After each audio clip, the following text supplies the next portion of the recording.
Summary of 20,000 Leagues Under the Sea by Jules Verne.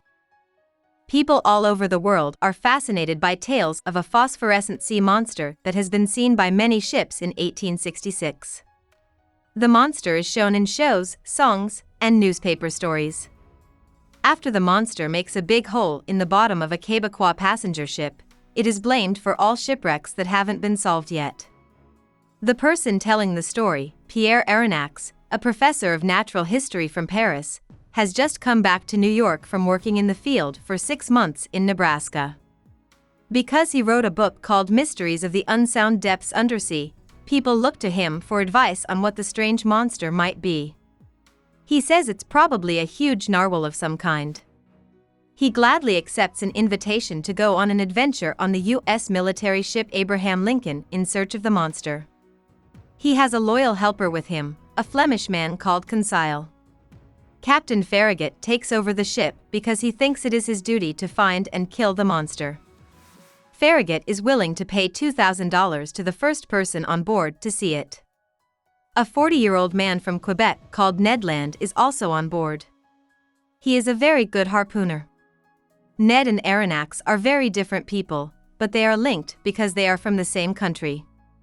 Farragut says that the task will be over if the monster isn't found in 3 days, after a long time of looking in vain. On the last day, though, Ned sees the monster glowing strongly in the water. At first, the Abraham Lincoln moves back, but when the monster looks like it's fully asleep, it moves forward and strikes. Aronnax is thrown into the ocean when Ned harpoons it. Water jets shoot out of it. Aronnax and Conseil are almost sunk. Aronnax finally passes out, and when he awakens, he is on the monster, which is actually a submarine. There are also Ned and Conseil there. Men in masks take all 3 of them down to a jail cell.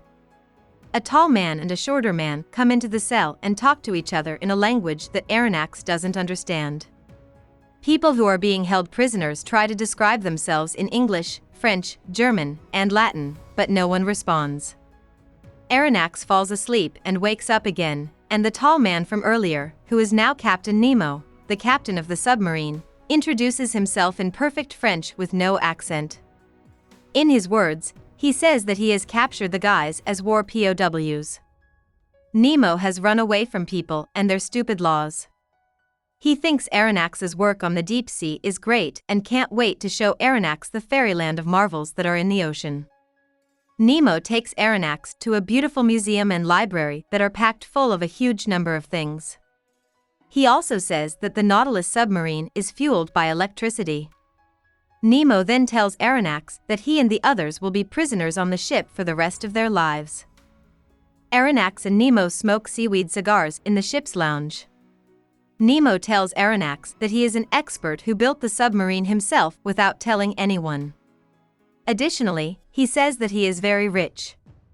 The Nautilus regularly rises to the top of the water to get more oxygen. It then goes back to the bottom of the ocean.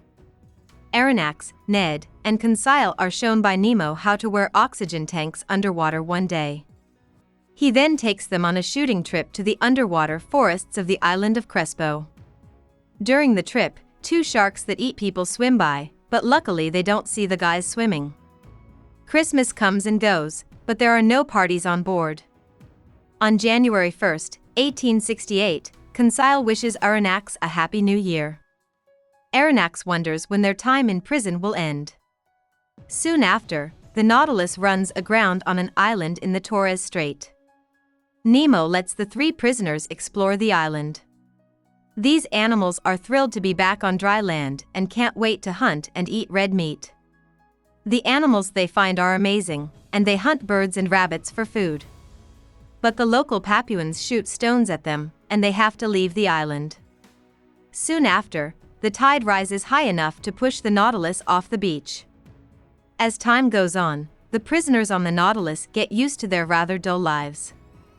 At one point, Nemo is scared by something he sees through his camera, so he sends the 3 men downstairs and drugs their food to make them sleep. When the next day comes around, Nemo asks Aronnax to help one of his soldiers who has a terrible head wound. He dies, and Aronnax can't save him. This breaks Nemo's heart. The ship comes to the island of Ceylon, which is known for its pearl fishing, after going through the Bay of Bengal. Nemo puts his own life at risk to save a pearl diver he doesn't know from being eaten by a shark while the men are pearl fishing. Soon after, the Nautilus arrives in the Mediterranean. This makes the three prisoners think about how they might be able to get away. Aronnax is afraid that if they try to leave and fail, they might lose all hope of ever being free. In the end, though, the submarine speeds through the Mediterranean, leaving no time for the prisoners to escape. They'll be back in the Atlantic Ocean soon. Ned makes a plan because he wants to flee anyway, and Aronnax is torn. It breaks his heart to think about leaving the Nautilus and the unique study chances it offers. He wants his friends to be free. Aronnax learns from Nemo that he got rich by stealing from shipwrecks and selling the treasure they hold.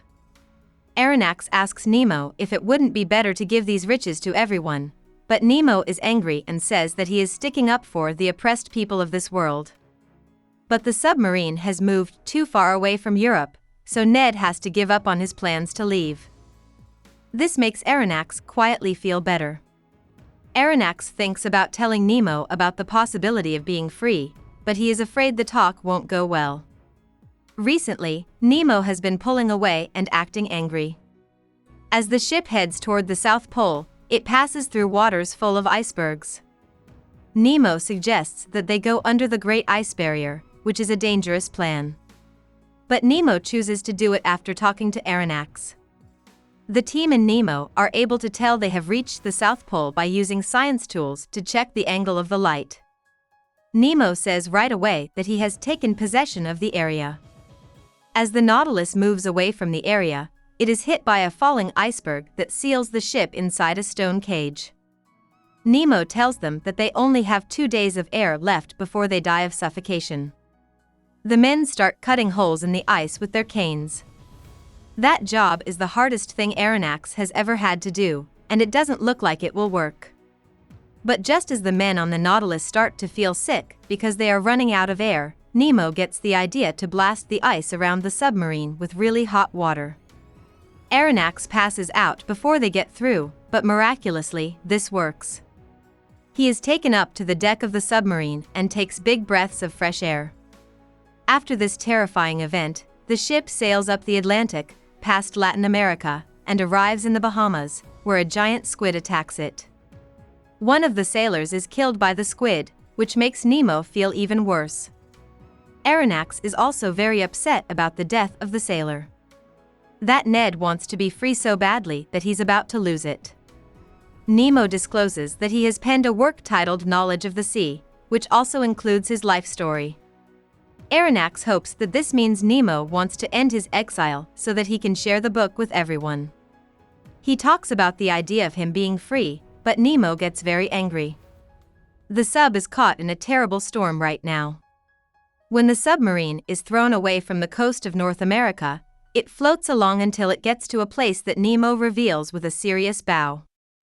He talks about an accident that happened here and says in a serious voice that the name of the ship was the Avenger.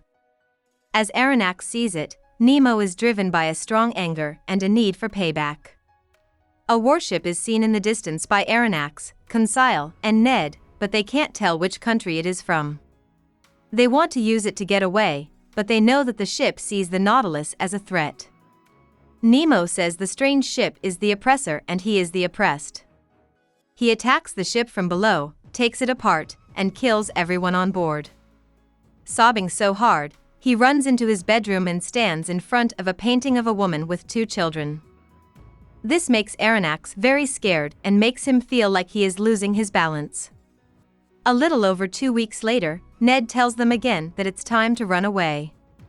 They almost get caught by Nemo when they try to sneak out at night. But right then, the submarine gets caught in a huge storm near Norway that is known for never leaving any survivors. After passing out, Aronnax wakes up with Ned and Conseil in a fisherman's hut on a Norwegian island. And he never finds out what happens to Nemo or the Nautilus.